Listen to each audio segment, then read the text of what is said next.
In today's video, I'm going to teach you to create a Marksheet in Word.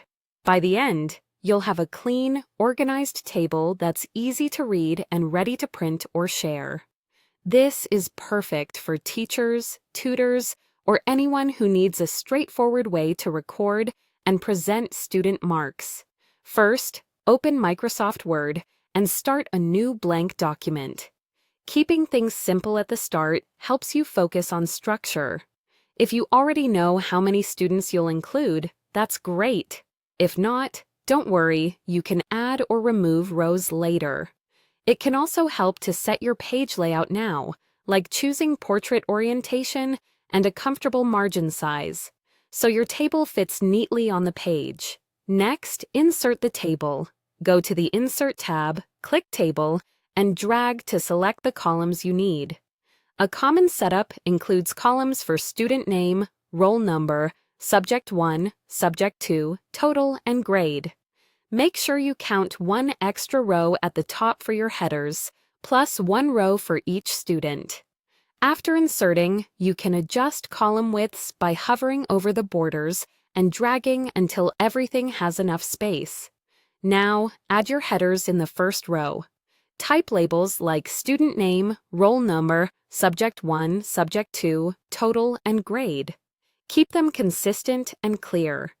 Then start filling in student details and their marks in the rows below. Use the Tab key to move from cell to cell quickly. If you run out of space for students, right-click a row and choose Insert to add more. If you have too many, you can delete a row the same way. Keep numeric entries aligned the same way, typically centered or right-aligned, so the table looks tidy and is easier to scan. Let's design your table so it looks professional. Click on the table to open the Table Design and Layout tabs. Apply a simple built-in style, add bold formatting to the header row, and consider using banded rows so alternating lines are lightly shaded for readability.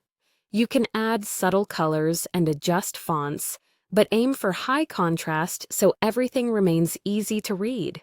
If your table spans multiple pages, use Repeat Header Rows from the Layout tab so the header appears on each page.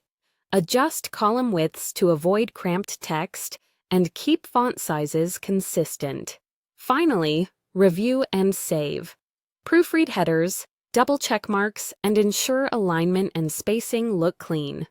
When everything looks right, save your document with a clear file name and location, and remember to save frequently as you work.